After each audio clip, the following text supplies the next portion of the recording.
제도권 주식 분석입니다. 자, 오늘은 진짜 꼭 해야 될 상품을 말씀드리겠습니다. 한투와 키움이 제대로 두 가지 조건으로 맞붙었습니다. 테슬라를 제물로, 테슬라를 기초자산으로 한 ELS인데요. ELS라고 나가지 마시고 진짜 파격적인 조건이 붙었습니다. 연 20%, 제가 1년 안에 받을 수 있는 확률을 거의 한 80%로 보고 있습니다. 살짝 리뷰 먼저 해드리면요. 키움증권은 1089호입니다. 조건을 살펴보면 연 15%의 수익률을 제공하는데 2년 만기고 6개월마다 조기상환 기회가 있습니다. 낙인 조건이 아주 중요한데요. 낙인 35%입니다. 35%가 무슨 말이냐? 65%까지 떨어지지 않으면 테슬라 해서 100%, 105%, 110% 해도 모자란 판에 마이너스 65% 찍히지 않는 이상 연 15%씩 곱하기 30%를 주겠다라는 겁니다. 낙인 치면 위험할 수 있어요. 낙인 치면은 일단 무너지는데 낙인 쳐도 손실은 아니지만 65%까지 회복해야 된다라는 부분을 참고하시면 좋겠고요. 한투는요. 나오자마자 지금 1대1이 넘어갔어요. 원래는 청약 요새 ELS 많이 안 하시기 때문에 막 0.3대1 막 이러거든요. 1대1이 넘어갔습니다. 진짜 파격적인 조건이에요. 여러분들 보시면 연 10%밖에 안 돼요. 연 10%밖에 안 되고 테슬라 기초라서 똑같고요.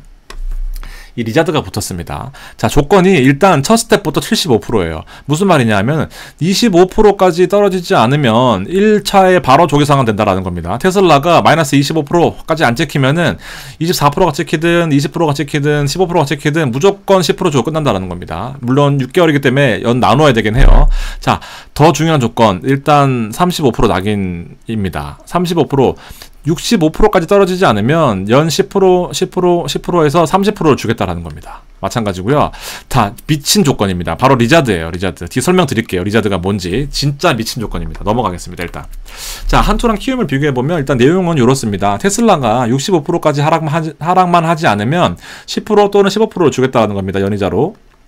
테슬라가 지금 1년 차트를 제가 나스닥에서 직접 가져온 거거든요. 지금 보시면 이렇게 움직이다가 떨어지고 있어요. 이렇게 떨어져도 상관없어요. 65%까지만 안 떨어지면 됩니다. 근데 테슬라가 지금 어느 정도 떨어져 있냐 하면 거의 바닥 구간입니다. 여러분들. 뒤에 또 말씀을 드릴게요. 종목 분석 시간에.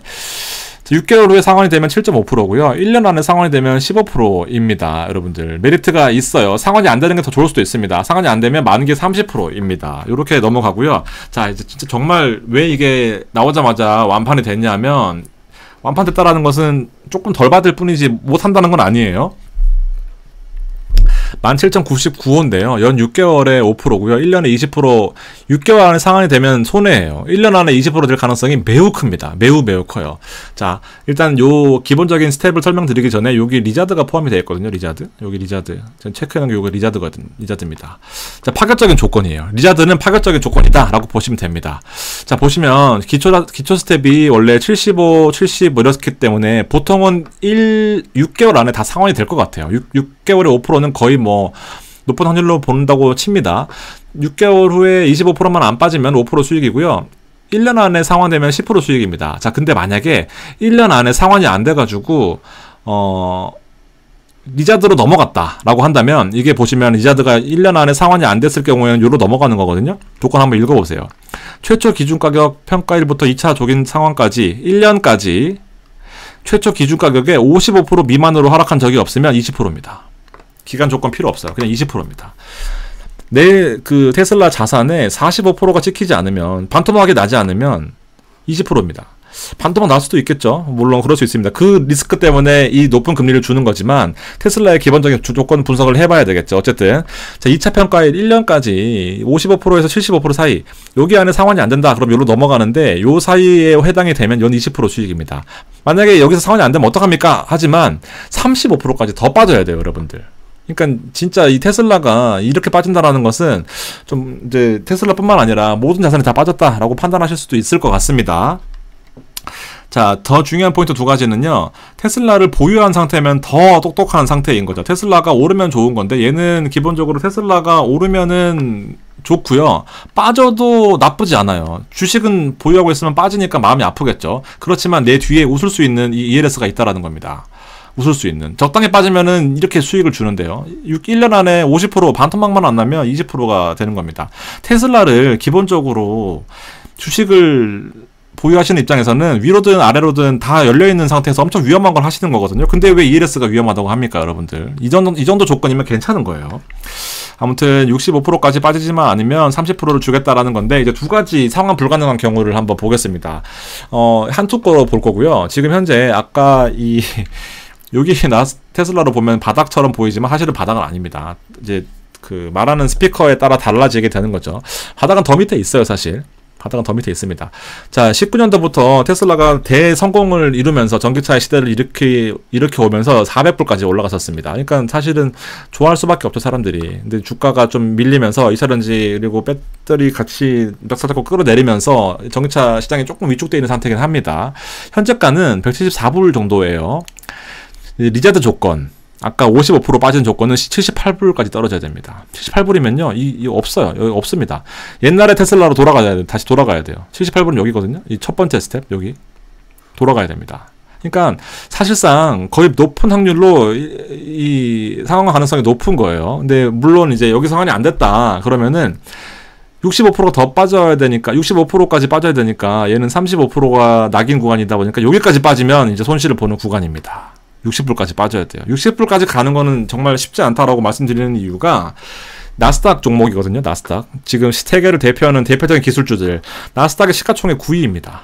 1, 2, 3. 마이크로소프트가 애플의 시가총액 1위를 탈환하고 나서 지금 거의 나스닥 정선시대가 오고 있는데, 지금 방송을 너무 오래 해가지고 좀 어지럽. 4, 5, 6, 7, 9등입니다. 1, 2, 3, 4, 5, 6, 7, 8. 9등입니다. 테슬라가 9등. 나스닥 9등짜리가 얼마나 떨어져야 되냐면요. 우리나라 삼전이 1등이잖아요. 시가총액이 450조입니다. 이 테슬라는요, 우리나라 돈으로 환산하면 750조예요. 일단 넘사벽입니다. 그러면 만약에 아까처럼 65%가 떨어져가지고 뭐 한 50조가 됐다. 그러면 50조짜리는 KB입니다. KB. 우리나라에서 얼마나 안전한 그룹이 KB입니까? KB 시총이 30조예요. 30조. 근데 하여튼 이 정도까지 떨어져야 손실 보는 구조입니다, 여러분들. 좀 이해가 되시나요? 테슬라가 전 테슬라의 또 어떤 뭐 그런 찬양자는 아니지만, 테슬라가 60불 가기는 정말 쉽지 않다라고 판단하고 있어요. 그러니까 이게 파격적인 조건이다라는 겁니다. 첫 번째 종목 개별 이슈를 봤고요. 두 번째는 이제 금리 인하 이슈입니다. 금리 인하 미룰게가 아니라 금리 인하 안 할 거야라고 나와야 돼요. 금리 인하가 영원히 없습니다 해야 떨어질 겁니다. 근데 지금 상황은 어떠냐면요. 금리 인하의 점도표를 분석해보면 지금 현재 5.5 금리잖아요. 오른다라고 판단하는 사람 아무도 없습니다.